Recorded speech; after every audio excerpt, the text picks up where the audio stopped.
nous recevons aujourd'hui donc Laurence Lascari et Muriel Terrien. Est-ce que vous pouvez vous présenter brièvement en quelques mots? Laurence Lascari, productrice. J'ai créé il y a 11 ans une société qui s'appelle De l'autre côté du périph'. Muriel Terrien, productrice, scénariste. J'ai créé également une société de production basée en Guyane et à Paris qui s'appelle Aldabra Film. Alors, la première question que je voudrais vous poser, donc aujourd'hui, c'est la journée de la femme. Donc, forcément, on a beaucoup parlé dernièrement de la parité homme-femme dans le milieu du cinéma. Est-ce que vous, en tant que productrice, vous avez senti des... Parce que là, ça fait déjà, je crois, plus de 10 ans pour votre société de production. Pour la... 11. Voilà.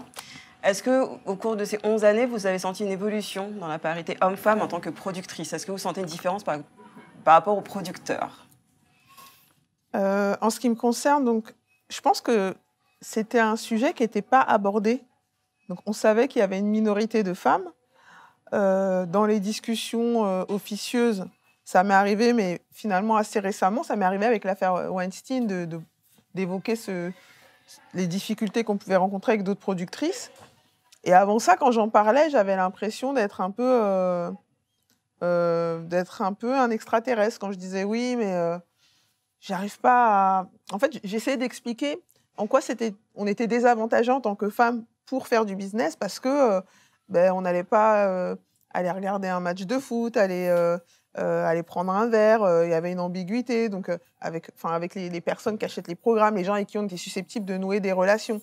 En fait, c'était difficile de creuser parce que le fait d'être femme, d'être jeune, ça crée tout de suite une sorte de climat un peu ambigu. Donc, je trouvais que c'était compliqué dans un secteur où ça repose beaucoup sur le relationnel, sur les liens de confiance qu'on est capable de tisser.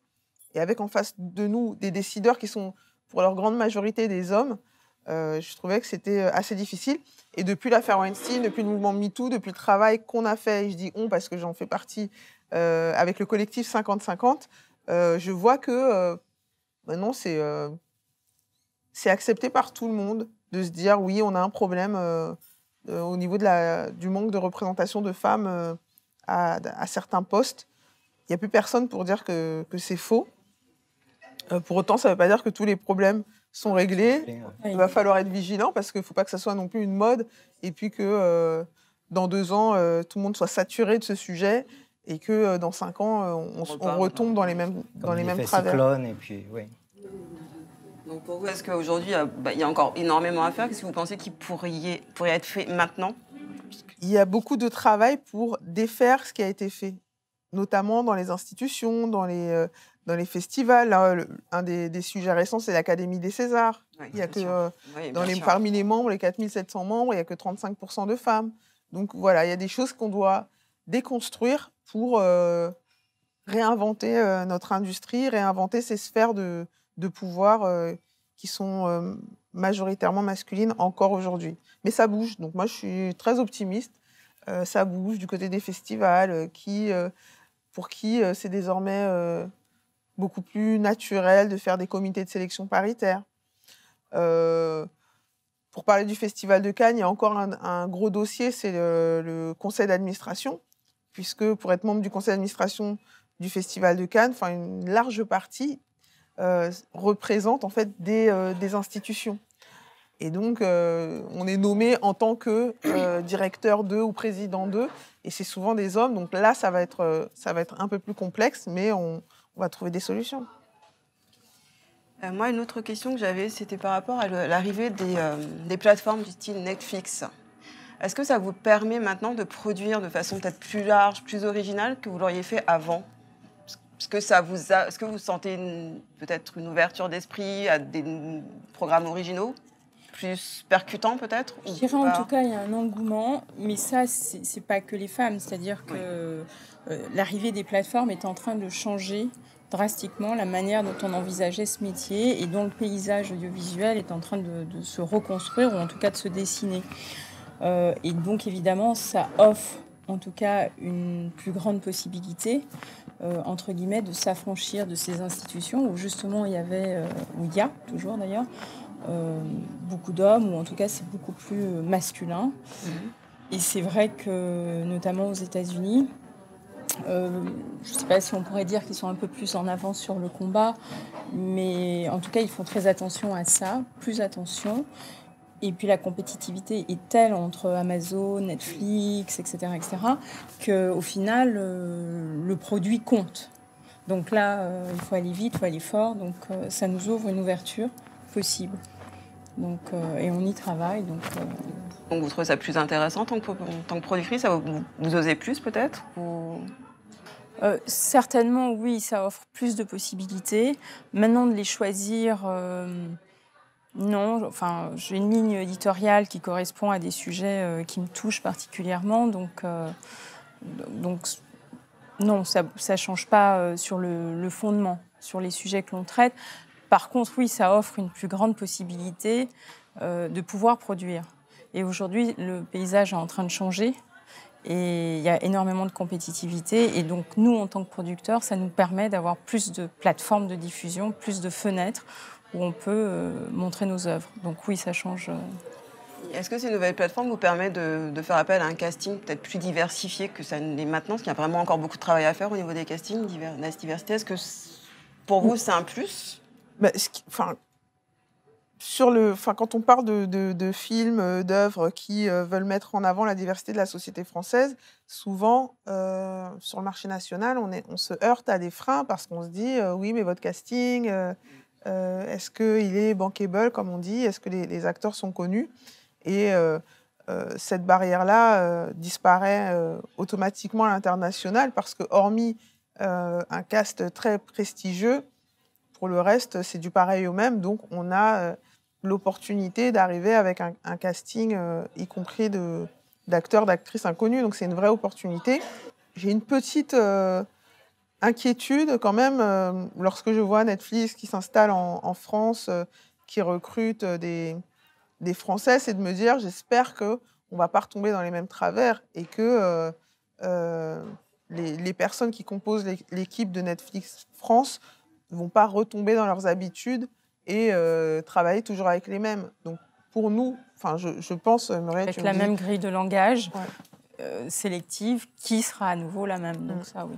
Et je pense que l'enjeu pour des productrices comme Muriel ou moi, c'est d'avoir des passerelles directement à Los Angeles, directement avec les Américains ou aux Pays-Bas, enfin peu importe, mais en tout cas, essayer de s'extirper, s'émanciper de la France et des décideurs nationaux. D'accord, donc ça veut dire que c'est vraiment au niveau de la France qui a vraiment encore un gros, plus peut-être qu'à l'international, un vrai gros travail à faire sur le côté communautaire. Moi, je le pense parce que je le vis. J'ai l'impression que, ce que j'ai envie de faire, ce que j'ai envie de défendre n'est pas toujours compris. Oui. D'accord. Oui. Ouais. Oui, pour revenir à la question de tout à l'heure, je pense que par rapport il y a 15 ans ou 20 ans, oui, il y a un grand changement. C'est-à-dire qu'avant, ce n'était pas reconnu. Donc, on était prise, mais de quoi tu parles? Donc, c'était un peu schizophrénique quand même, de dire, ben oui, parce que j'ai pas l'impression qu'il y a beaucoup de productrices dans le métier. Donc, oui, mais non, mais ne dis pas ça, mais bien sûr qu'il y en a. Voilà, donc on nous ramenait à ça. Or, aujourd'hui, on est obligé de le constater. Et donc, on le constate, c'est factuel, les chiffres sont là. Il y a des enquêtes chiffrées qui ont été menées, et donc les chiffres parlent. Voilà, et donc on est en cours de changement. Donc maintenant, reste à voir. Et pour parler des chiffres, il y a suivant les études, entre 20 et 25% de femmes productrices en France. D'accord. Donc, par rapport au cinéma, j'ai une question à vous poser. Donc là, vous êtes dirigeante en tant que productrice. Pourquoi productrice? Parce que c'est vrai que souvent, on a tendance à être réalisatrice, actrice. Pourquoi la production? Qu'est-ce qui vous a attiré dans la production? Personnellement, je trouve que c'est un métier qui est assez magique parce que c'est un métier de créateur. D'ailleurs, dans d'autres pays, les producteurs sont considérés comme des filmmakers. Parce que avec notre savoir-faire, tant sur le plan artistique que business, commercial, financier, juridique, on arrive à passer d'un projet qui parfois tient sur une feuille à une œuvre. Et ça, Moi, il n'y a rien de plus beau dans mon métier que quand je découvre pour la première fois un film sur un écran, dans une salle de montage ou dans une salle de projection. C'est une émotion voilà, qui transcende. Après, il y a beaucoup de... Comment dire, c'est un métier qui est très difficile, qui l'est de plus en plus, mais je trouve que c'est un métier extraordinaire. Si vous deviez donner un conseil à notre jeunesse antillaise qui nous regarde et qui souhaite se lancer dans le cinéma, ce serait quoi comme conseil? Osez. Osez et lancez-vous. Avec du travail, évidemment. Oui, il n'y a pas un parcours type pour devenir producteur ou productrice. Ce que je peux donner comme conseil, c'est un grand chef d'entreprise que j'avais entendu dire ça une fois, mais avant d'aller conquérir le monde, il faut d'abord être le patron dans sa rue.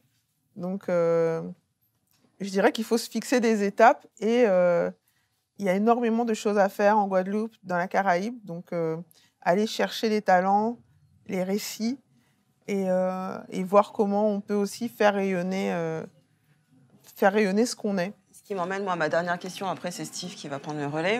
C'est vraiment une super transition. Ma question, ce serait au niveau de la Caraïbe. Est-ce que vous pensez qu'aujourd'hui, on a vraiment le potentiel? Qu'est-ce qui peut-être nous manque pour vraiment porter des projets vraiment très ambitieux qui seraient vraiment reconnus à l'international? Enfin, qui déjà dépasseraient la Caraïbe et ensuite au niveau mondial, mais qui soient vraiment reconnus. Parce qu'on a des réalisateurs ici qui sont peut-être connus à l'international, mais très peu finalement sur le territoire français, entre guillemets. Qu'est-ce qui, vous, aujourd'hui, fait que ça manque? Serait quoi le conseil que... J'ai l'impression que ça bouge un peu, mais je me dis qu'il faut encourager les connexions à l'intérieur même de la Caraïbe avec nos voisins qui font déjà beaucoup de choses pour pouvoir s'enrichir, se nourrir, échanger, développer des projets internationaux et apprendre parce que on apprend à travers des labs, on apprend à travers des résidences d'écriture, on apprend au contact d'autres auteurs.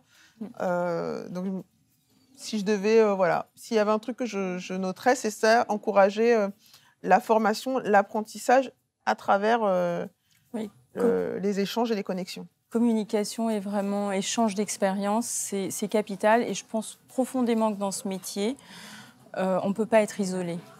D'abord, c'est une œuvre collective et que c'est extrêmement important de se nourrir de ce qu'il y a autour de soi. Et comme dit Laurence, c'est capital d'apprendre de ses erreurs, mais des erreurs des autres. Et on a besoin de ça, vraiment. Je vais rebondir sur une chose que vous avez dit par rapport à ces projets qui tiennent sur une feuille, sachant que pour qu'un projet arrive à terme, il faut qu'il soit construit, il faut qu'il soit suivi, on sait par quoi tous cela doit passer, et que sachant que 1 minute sur un scénario, c'est 1 page, seriez-vous prêt à accompagner un réalisateur qui a un scénario qui tient sur cette page pour un film de 1h20 et plus? S'il est prêt à travailler, oui. Mais j'ai jamais eu le cas de figure. Mais en fait, la question, c'est le projet tient en 7 pages. En 7 pages. Si ça me convainc, oui. Si je suis convaincue en lisant, pourquoi pas. Ça me paraît difficile de me convaincre sur 7 pages, mais ça veut dire que le projet est très original alors, et très ambitieux. Ou alors bâclé. Non, enfin, après, tout dépend à quel stade est le projet. Je veux dire, c'est ce qui arrive quand on a un livre, vous avez juste le synopsis, vous avez juste un pitch. Oui, mais là, c'est le projet. En fait, voilà, il est terminé. Mon idée, c'est ça. C'est-à-dire que le texte, c'est la façon de réaliser. C'est tellement impensable pour moi, cette page, voilà, que j'ai même pas compris la question, pardon. Si on prend un réalisateur comme Gaspard Noé, par exemple, il va faire un film avec 7 pages ou presque avec 3 pages. Expérimental. Voilà. C'est dans ce sens-là. C'est pas trop macabre. Seriez-vous prêt à miser sur quelqu'un plus sur... Oui, je serais prête à le faire, que si ce réalisateur-là, c'est quelqu'un avec qui j'ai déjà travaillé et dont je connais l'univers. Je comprends ce qu'il veut faire. Parce qu'effectivement, il y a comme disait tout à l'heure Laurence, il y a une question de confiance, il y a un lien qui se construit au fil des années parce qu'on a fait des projets ensemble. Et tout d'un coup, quand vous avez Jean-Pierre Jeunet qui vous dit « ben voilà, moi j'ai 3 pages et je vais faire ce film-là », vous savez ce qu'il va faire. Oui. Parce que c'est l'univers voilà, de Genet. C'est l'univers de Gaspard Noé. Après, bon, Gaspard Noé... on aime ou on n'aime pas. On aime ou on n'aime pas. Oui. Mais voilà, ce sont des gens qui ont des univers qui sont tellement forts. Vous savez qu'ils vous emmènent. Wes Anderson, c'est pareil. Tim Burton, sont des gens à univers. Et effectivement, il y a des réalisateurs comme ça, et il faut savoir leur faire confiance. Mais... Oui, ou qui n'écrivent pas les dialogues, qui donnent une large place à l'improvisation avec un canevas, donc ça existe. Moi, c'est pas quelque... Enfin, il faut que j'ai suffisamment d'éléments, de matière avec le réalisateur, sa personnalité, son travail, sa filmographie, pour être à l'aise, pour pouvoir défendre ce projet de 7 pages, parce que c'est pas juste me convaincre moi, c'est aussi aller voir voilà, des diffuseurs, aller chercher des financements. Donc, il faut être crédible, quoi. Bonjour Canal, j'ai 7 pages. Ouais. Tout va bien se passer. Demain, on vous appelle et on vous dit, donc à l'une et à l'autre, voilà, j'ai un set, j'ai un décor, enfin j'ai 2 décors, tu dois choisir, si cela te dit. Soit tu peux filmer au paradis, ou soit tu peux le filmer en enfer. Que choisiriez-vous? Et quelle histoire voudriez-vous tourner, soit au paradis ou soit en enfer? Moi, je tournerai en enfer. C'est bien, je prends le paradis, moi, ça me va très bien. Je t'appelle alors. On se fait une copro. Ça pourrait faire... Et ce serait quoi l'histoire, donc, pour l'enfer? Non, le premier film que j'ai produit, c'est 3 jeunes qui font un braquage et qui se retrouvent enfermés dans 13 mètres carrés et qui sont en enfer. Et voilà, donc ça m'a fait tout de suite penser à ce premier film qui est vraiment marquant dans ma carrière. Et c'est une descente aux enfers de 3 jeunes qui veulent absolument éviter la prison. Mais le fait de se réfugier dans une cave de 13 mètres carrés, ils sont déjà dans une cellule. Donc c'est déjà l'enfer. Donc voilà. Après, je trouve que cette partie-là est toujours plus intéressante. Elle est plus dramatique. Donc il y a une dramaturgie folle. Donc en enfer, le paradis, je ne sais pas, peut-être que probablement... Une histoire d'anges gardiens qui vont sauver le monde. C'est le genre de récit que j'aime bien. D'accord. Vraiment deux univers vraiment opposés. Je pense qu'il y a deux artistes vraiment différents. Avec ça. Petite, est-ce qu'il y a un film qui vous aurait marqué, mais vous avez tout au long de votre vie ce film, afin d'avoir l'impression que ce film est clair dans votre tête, mais des années après, vous le revoyez et en fait, c'est complètement autre chose et vous aviez juste imaginé ou interprété le film. Oui. Moi, c'est La Déchirure. D'accord. Probablement, je l'ai vu. Mes parents ne voulaient pas forcément que je le voie, parce que c'est un film très dur. Je l'ai vu au premier degré, donc c'était un peu triste, c'est tout. Et je l'ai vu longtemps après. Et c'était terrible. C'était terrible parce que ce film est terrible et parce que je n'avais pas compris, et j'ai compris que je n'avais pas compris à quel point. Donc, ouais, c'était un film très dur pour moi. Et pour moi, ce serait un film Disney qui est sorti directement en vidéo dans les années 80, qui s'appelle Retour à Oz. Et c'est une suite, c'est un film un peu fantaisiste. C'est la suite de l'histoire du magicien d'Oz. Ouais. Et en fait, Dorothée est embarquée à nouveau dans le monde d'Oz. Et c'est un film d'horreur, faut dire ce qui est, pour enfants.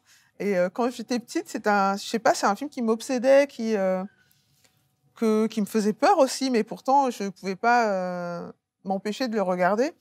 Et j'ai revu il est difficile à trouver, j'ai vu quelques extraits en ligne, et je me dis, mais quelle horreur de faire un film comme ça pour enfants. Et donc voilà, mais la direction artistique est assez intéressante, c'est un film que je recommande pour ça, il faut le voir. D'accord. Parce qu'aujourd'hui, ça serait impossible de faire un film comme ça. Que Disney fasse... Ouais. Est-ce qu'il y a un film que... Donc, du coup, ça me ramène à ça aussi. Est-ce qu'il y a un film où vous ne pouvez vous empêcher de le regarder 1 million de fois? Ah, il y en a plusieurs. Alors, je vais peut-être en citer... le premier qui me vient en tête, c'est Mulholland Drive. D'accord. Pareil. David Lynch, parce que Tu trouves c'est un film qui est fascinant. C'est un film que je fais partie des gens qui l'ont pas compris. Toujours. Je le revois et revois, Mais je crois me dis, mais qu'il est-ce ne faut qu'il a pas voulu... essayer. Il faut juste se Ah, laisser. si. Moi, j'ai trouvé sur un site, en fait, une analyse Oui. filmique Tu l'as vu. qui explique tout. Et quand on lit, on dit ah ouais, mais oui, d'accord, ça paraît, c'est clair en fait. Et ce film, c'est un chef-d'œuvre. Si un jour j'ai l'opportunité de produire un film comme ça, je serais hyper fière et hyper heureuse. Et l'autre film, ça serait Snatch. Snatch parce que donc de Guy Ritchie, je peux le voir 1 million de fois. Je prendrai toujours autant de plaisir. C'est un film qui est moderne. C'est un film qui est drôle. Le scénario est hyper bien ficelé et je prends énormément de plaisir à le voir. Moi, il y a un film que j'aime beaucoup, qui m'a beaucoup marqué, qui est In the Mood for Love, de Wong Kar-wai. Oui. Et pareil, c'est suspendu dans le temps, donc ça me fascine. Les gens qui se ratent comme ça dans la vie, c'est... Voilà. Et puis, sur un film plus léger que j'aime beaucoup, que je regarde avec mes enfants, et c'est marrant parce que les enfants le comprennent sur une ligne et les adultes le comprennent sur une autre ligne, c'est Little Miss Sunshine. Avec cette famille totalement dysfonctionnelle. Et voilà, et je prends plaisir, là je l'ai vu il n'y a pas très longtemps, et donc voilà, qui se consomme. Et je sais pas si je me permets de poser une question, Oui, bien sûr. mais je sais pas si toi tu as ça, mais il y a un film que j'ai vu qu'une fois, qui est dans mon top, je pense qu'il est dans mon top 3 des films préférés, mais je le reverrai plus jamais parce que ça m'a traumatisée. C'est All Boy, Oh. de Park Chan-wook. Ah, mais moi, je suis un fan. donc, C'est un chef-d'œuvre ce film. Ah mais oui. Non, j'en ai quelques-uns comme ça. Elle est tellement loin que... Mademoiselle aussi. Ouais. Pareil, tu le vois une fois dans ta vie, tu le vois plus jamais. Mm. Et c'est des films qui sont tellement fascinants et ouais, c'est effectivement. J'avais une question, mais je pense peut-être qu'il y a des films qui vont revenir sur cette question. S'il y avait 3 films que vous avez vus et que vous auriez aimé avoir produits, des films qui ont été faits et vous vous dites j'aurais voulu avoir participé à ce projet. Oh, il y en a tellement. Il y en a énormément. Moi, on m'a déjà posé la question en me disant si demain vous savez que vous devez partir et que sur une île déserte et que vous avez 3 films à prendre, mais c'est terrible, quelle torture. Laissez-moi mourir tout de suite. Non, en plus, ça correspond à certains instants de vie. Moi, j'ai réalisé que j'avais des films avant mes enfants. Et après mes enfants, il y a des films que je ne pourrais plus jamais regarder. Je ne sais plus ce film avec Dakota, sur une petite fille qui est... ça va me revenir le titre, où elle est violée, elle finit par être assassinée et son esprit revient pour dénoncer l'auteur des faits. Je ne me souviens plus. Et voilà, c'est un film que j'ai vu avant, que j'ai trouvé formidable, mais plus jamais de ma vie je pourrais regarder ce film. Donc il y a des choses qui sont très... Je pense que ça correspond à des moments de vie aussi. Ouais. Et demain, vous avez un budget illimité. Vous produisez quoi? Là, demain, on vous donne carte blanche, voilà, 10 millions d'euros. Tout de suite, maintenant, là, vous produisez quoi comme film? Qu'est-ce que... Je pense que j'irais sur un film d'époque pour raconter l'Afrique précoloniale. Parce que quand j'étais plus jeune, j'étais assez frustrée dans les cours d'histoire qui donnaient l'impression qu'en fait, avant la colonisation, avant l'esclavage, limite, les Africains grimpaient aux arbres, il n'y avait aucune civilisation. Alors qu'on sait qu'il y a eu de très grandes civilisations. Et moi, j'aurais envie de faire un film qui raconte ça, qui raconte, je sais pas, Soundiata Keita ou une autre... Anne de Saba. Voilà, des grands personnages épiques et il y a des très belles histoires. Donc ça, ouais. Mais je pense que ça coûte très, très cher. Pareil, pour moi, ce serait un film que j'ai dans mes tiroirs depuis pas mal d'années, d'ailleurs d'un réalisateur guadeloupéen, qui notamment est sur une partie de l'histoire du jazz, quand ça arrive dans la Caraïbe, et qu'il y a un mouvement comme ça qui arrive à Paris à la Coupole, Et notamment, ça correspond un peu à la période juste avant Joséphine Baker. Et donc, c'est une histoire inspirée de son histoire familiale, donc c'est une histoire vraie. Et donc, une histoire d'amour entre une jeune créole et un jazzman américain, et donc qui aujourd'hui est encore une chanson populaire qu'on a encore aux Antilles. Et toute cette partie-là, au moment où le jazz rayonnait en Europe et pas aux États-Unis, et je pense que l'Europe, notamment la France, enfin Paris et Berlin, ont un peu oublié cette période-là, quand c'était la Mecque en fait du jazz. Et voilà. Donc se réapproprier ce pan de l'histoire, qui est une histoire française, où à cette période-là, les gens de couleur étaient réellement sur scène. Donc voilà. Écoutez, merci beaucoup de nous avoir reçus, d'avoir répondu à nos questions. Puis bonne chance pour tous vos projets à venir. Merci à vous. Merci de nous recevoir en tout cas. Merci. Pareillement.